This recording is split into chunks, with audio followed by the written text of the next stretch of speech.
बिस्मिल्लाहिर्रहमानिर्रहीम। Welcome to self study PK. My name is Syed Usama. आज हम ओहम्स लॉ की माइक्रोस्कोपिक और मैक्रोस्कोपिक फॉर्म को देखेंगे। ये जो आप अपने 10th क्लास से पढ़ते आ रहे हैं ओहम्स लॉ, बेसिकली ये इसकी मैक्रोस्कोपिक फॉर्म है, और ये जो अभी हमने लास्ट लेक्चर में पढ़ी थी ये इसकी माइक्रोस्कोपिक फॉर्म है। अब होता क्या, लेट्स से हमारे पास एक कंडक्टर है, it is made up of copper और इसकी लेंथ कैपिटल L है, इसका एरिया है कैपिटल A, और हमने इसके अक्रॉस कोई बैटरी अप्लाई की है जिसका पोटेंशियल है V या डेल्टा V। आपने देखा होगा कि आपके बुक में HRK में डेल्टा V यूज़ किया गया, इससे फ़र्क कोई नहीं होता।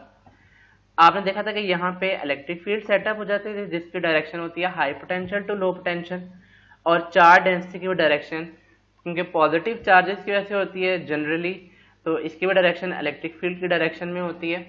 अब ये जो ओहम्स लॉ है ना, मैक्रोस्कोपिक फॉर्म, ये बताता है इंस्ट्रूमेंटल लेवल पे, मतलब जब आप लैब में कोई रेजिस्टर या कोई कंडक्टर या कोई चीज़ लगाते हो तो आप वहाँ पे इसके रेजिस्टेंस कैलकुलेट कर सकते हो by using ammeter and volt meter.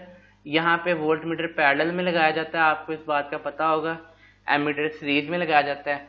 तो ये हो गया मैक्रोस्कोपिक व्यू। लेकिन अगर आप बात करो ना इसके इलेक्ट्रॉनिक लेवल पे, इसके एटॉमिक लेवल पे क्या चल रहा है, कितना चार्ज फ्लो कर रहा है, तो ये जो बात होती है that is microscopic form of Ohm's law. तो इसको हम आज डिटेल से डिस्कस करते हैं। पहले मैं आपको थोड़ा सा रिवाइज करवाता हूँ क्योंकि उसके बगैर गुजारा नहीं। हमने ये बात देखी थी कि कंडक्टर के अंदर ये जो फिगर हमने बनाई है, ये जो चार्ज डेंसिटी करंट डेंसिटी है, ये डिपेंड कर रही है अप्लाइड इलेक्ट्रिक फील्ड पे, क्योंकि आपको पता है कि यहाँ पे एक इलेक्ट्रिक फील्ड सेटअप हुई भी है। तो हमने इसको लिखा था J, यानी कि current density is directly proportional to applied electric field. इसका मतलब है अगर आप इलेक्ट्रिक फील्ड बढ़ाओगे तो करंट डेंसिटी बढ़ती जाएगी। और हमने नोट किया था कि यहाँ पे एक प्रोपोर्शनैलिटी कांस्टेंट आता है और ये प्रोपोर्शनैलिटी का साइन इक्वालिटी में बदल जाता है, J is equals to sigma into E। और मैंने आपको बताया था sigma is the electrical conductivity. इसके मतलब मैंने आपको और भी ये बात बताई थी कि ये एक्सटर्नल पैरामीटर्स लेंथ एरिया पे डिपेंड नहीं करती, इलेक्ट्रिक फील्ड पे भी डिपेंड नहीं करती। और फिर हमने इसी फॉर्म को J is equals to sigma A को लिख दिया था। सिग्मा हमारे पास इक्वल होता है 1/ρ के। कंडक्टिविटी का अगर आप इन्वर्स लो तो आपके पास रेजिस्टिविटी आ जाती है। What is resistivity? Resistance of meter cube substance. ये भी एक्सटर्नल पैरामीटर्स यानी कि लेंथ एरिया टेम्परेचर पे खास हद तक डिपेंड नहीं करती। तो J is equals to 1/ρ into E, दोनों वेक्टर क्वांटिटीज हैं J एंड E। तो ये हमारे पास एक नई फॉर्म बन गई थी, E is equals to ρ into J। मैं यहाँ पे ये दोनों दोबारा लिखता हूँ और मैं आपको अपना पॉइंट ऑफ व्यू समझाने की कोशिश करता हूँ कि J is equals to sigma E और E is equals to ρ J, जो कि दोनों ओहम्स लॉ की माइक्रोस्कोपिक फॉर्म है। ये हमें क्या समझाना चाह रही हैं, और अभी इसी की मदद से हम इंशाअल्लाह ताला ओहम्स लॉ की स्टेटमेंट भी लिखेंगे। Both are microscopic forms of Ohm's law. देखें, अगर मैं इलेक्ट्रिक फील्ड इंटेंसिटी बढ़ाता हूँ तो इसका मतलब है करंट डेंसिटी भी बढ़नी चाहिए। ठीक हो गया। और यहाँ पे भी यही सिनेरियो। बात असल में ये हो रही है कि यहाँ पे बीच में जो कांस्टेंट है वो इलेक्ट्रिक फील्ड इंटेंसिटी पे डिपेंड नहीं करता। Sigma and ρ is independent of electric field, applied electric field. लेकिन स्टूडेंट मैं आपको एक बात बता दूं, ये विद इन सर्टेन लिमिट्स है। ऐसा नहीं होगा कि आप इलेक्ट्रिक फील्ड बढ़ाते जाओगे और इसके ऊपर और इसके ऊपर कोई फर्क नहीं पड़ेगा। With in certain limits. अगर आप मुझसे पूछें कि वो लिमिट कितनी है, क्या अगर हम इलेक्ट्रिक फील्ड बढ़ाते जाएं तो वो कोई असर नहीं होगा? बिल्कुल भी नहीं। अगर मैं सिंपल बात करूं तो हम ये मटेरियल टू मटेरियल वेरी करती है, इसकी कोई लिमिट एक खास मटेरियल के लिए डिफरेंट है, दूसरे मटेरियल के लिए डिफरेंट है। अगर तो एक खास इलेक्ट्रिक फील्ड के अंदर अंदर सिग्मा और ρ कांस्टेंट रहता है तो ऐसे मटेरियल्स को हम कहते हैं ओहमिक मटेरियल्स। और ओहमिक मटेरियल्स का अगर आप ग्राफ ड्रॉ करें ρ और E और J के दरमियान, तो आपको नजर आएगा कि वो ग्राफ स्ट्रेट लाइन होता है। मैं आपके सामने ड्रॉ कर देता हूँ। लेट्स से हमारे पास कोई इलेक्ट्रिक फील्ड है और उस इलेक्ट्रिक फील्ड की वैल्यूज को रिस्पेक्ट से हमने उस कंडक्टर के अंदर जे को मुहैया किया। और मैं अपनी आसानी के लिए जो करंट डेंसिटी है उसको वाई एक्सिस पे रख लेता हूँ और जो ई है उसको एक्स एक्सिस पे रख लेता हूँ। इससे फ़र्क कोई नहीं पड़ेगा, लेकिन आप देख सकते हैं कि इंटरचेंज करने से हमारे पास ग्राफ पे कोई इफेक्ट नहीं आता। और मैंने अभी जो बात करी है वो ये थी कि अगर ई बढ़ेगा तो जे बढ़ेगा, तो हमारे पास जो ग्राफ आता है वो आता है स्ट्रेट लाइन। अब जरा यहाँ पे गौर से देखें, अगर मैं इसकी स्लोप निकालूं, स्लोप होता है Y axis divide by X axis, तो इसकी स्लोप निकलेगी जे ओवर ई और वो कांस्टेंट होगी। और आपको नजर आ रहा है जे ओवर ई किसके इक्वल है, सिग्मा के लिए। मतलब current density versus electric field वाले ग्राफ की जो स्लोप होती है वो हमें क्या देती है, कंडक्टिविटी। लेकिन बात यह है कि कंडक्टिविटी क्या दे रही है, कांस्टेंट, क्योंकि हमने पहले ही कहा था कि कौन सा मटेरियल है, ओहमिक मटेरियल। हम एक खास हद तक इलेक्ट्रिक फील्ड अप्लाई करेंगे। बिल्कुल इस तरह अगर आप इन क्वांटिटीज को अल्टरनेट कर दें ई और जे, तो हमें यहाँ पे क्लियरली नजर आ रहा है कि ग्राफ अभी भी स्ट्रेट लाइन आएगा, because E and J are directly proportional to each other. Sorry for that, यहाँ पे हमारे पास मैग्नीट्यूड है ई और जे का। और अगर आप इसकी स्लोप लें J over E over J Y axis divide by X axis, तो ये हमारे पास आता है रेजिस्टिविटी। बात जो असल में बताने वाली थी वो ये है कि रेजिस्टिविटी यहाँ पे कांस्टेंट है। अगर आप मुझसे पूछें कि किस रेंज तक होगा, तो मैंने आपको पहले ही बता दिया कि ये एक खास रेंज तक होगा जो हर मटेरियल टू मटेरियल वेरी करता है। लेकिन एट हाई इलेक्ट्रिक फील्ड हर मटेरियल वायलेट करेगा ओहम्स लॉ को। At high electric field every material will violate Ohm's law, every conductor will violate Ohm's law। तो मैं चाहता हूं कि मैंने जो अभी इक्वेशंस लिखी हैं मैं इसको एक स्टेटमेंट की फॉर्म में लिखूं। तो हेडिंग बना लें स्टेटमेंट ऑफ ओहम्स लॉ, और ये जो स्टेटमेंट है ये माइक्रोस्कोपिक फॉर्म में लिख रहा हूं। इसको मैं शॉर्ट करके लिखूंगा क्योंकि थोड़ा सा टाइम हमारे पास थोड़ा होता है। मैं एक दफ़ा डिक्टेट कर देता हूँ आपको। The resistivity or conductivity of a material is independent of the magnitude and direction of applied electric field. The resistivity or conductivity of material is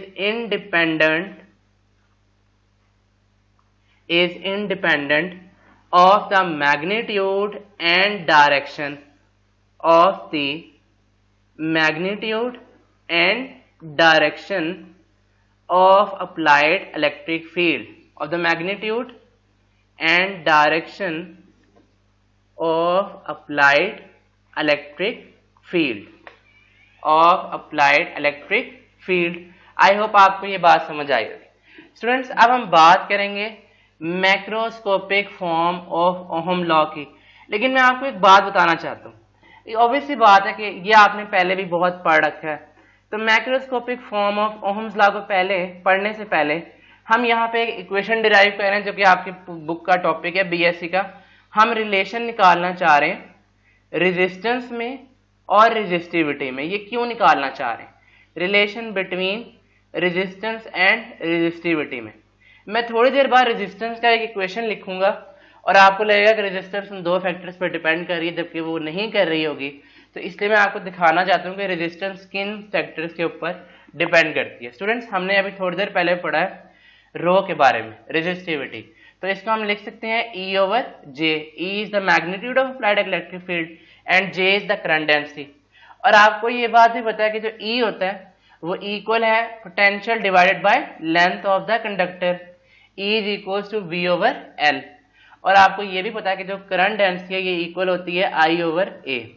तो अगर हम यहाँ पे गौर से देखें ये बन जाएगा V over I into A over L। तो ये जो क्वांटिटी आपको नजर आ रहा है ये R के इक्वल है, रेजिस्टेंस के इक्वल है। Rho is equal to RA over L। एक तरह से ये रेजिस्टिविटी का भी फॉर्मूला निकल आया, लेकिन हमने तो इसको रेजिस्टेंस की फॉर्म में लिखना है। तो R is equal to rho L over A।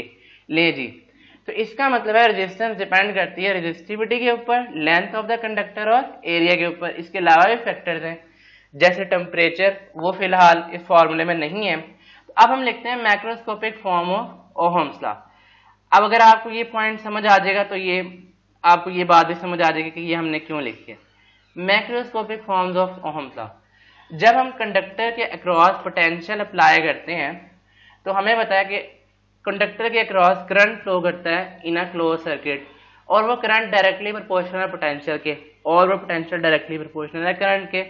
तो यहाँ से हम एक कांस्टेंट लिख सकते हैं V equals to R into I. हमने कांस्टेंट से मल्टीप्लाई किया, ये प्रोपोर्शनैलिटी का साइन इक्वालिटी में कन्वर्ट हो गया। अब ये जो R है ना, ये पोटेंशियल पे डिपेंड नहीं कर रही, independent of applied potential, independent of applied potential, sorry for the spelling mistakes, independent of applied potential. ना तो ये पोटेंशियल पे डिपेंड कर रही है, ना ये उसकी पोलैरिटी पे डिपेंड कर रही है कि आपने पॉजिटिव उस तरफ लगा दिया, नेगेटिव इस तरफ लगा दिया। इसका मतलब है आप V बढ़ाते जाओगे, I बढ़ता जाएगा। मेरा सवाल है आपसे, क्या ऐसा हमेशा होता रहेगा? बिल्कुल भी नहीं।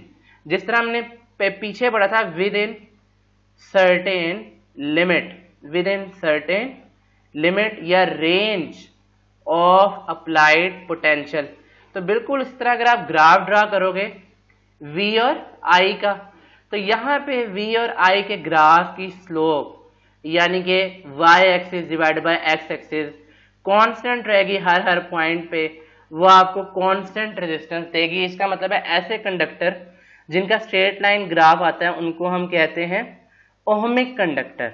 तो ओहमिक कंडक्टर के लिए R की वैल्यू चेंज नहीं होती, लेकिन आपने तो पढ़ा है कि हमारे पास सारी डिवाइसेस ओहमिक नहीं होती। जैसा कि आपने डायोड के बारे में पढ़ा होगा, अगर मैं उसका ग्राफ यहाँ बना दूँ, एक्सप्लेन तो नहीं मैं कर सकता, तो उसका ग्राफ कुछ इस तरह से बनता है और आपको पता है कि ये कंडक्टर नहीं है, सॉरी ये ओहमिक नहीं है। इसी तरह से ट्रांजिस्टर्स ओहमिक मटेरियल नहीं होते, थर्मिस्टर्स ओहमिक मटेरियल नहीं होते। तो स्टूडेंट्स, आई होप आपको ये बात भी थोड़ी सी समझ आई होगी कि जो रेजिस्टेंस है वो अप्लाइड पोटेंशियल और करंट की डिपेंड नहीं करती। तो इसी तरह मैं यहाँ पे दोबारा कोशिश करूँगा कि मैं ओहम लॉ को स्टेट करूँ। ओहम्स लॉ को स्टेट करने लगे हैं मैक्रोस्कोपिक फॉर्म में। आई होप आप ये हेडिंग्स खुद से बना लिया करेंगे। मैं एक दफ़ा बोल देता हूँ, आप लिख लें। यहाँ पे मैं थोड़े से पॉइंट्स लिखूंगा। The resistance of an object is independent of the magnitude or sign of applied potential difference. Resistance of an object is independent of the magnitude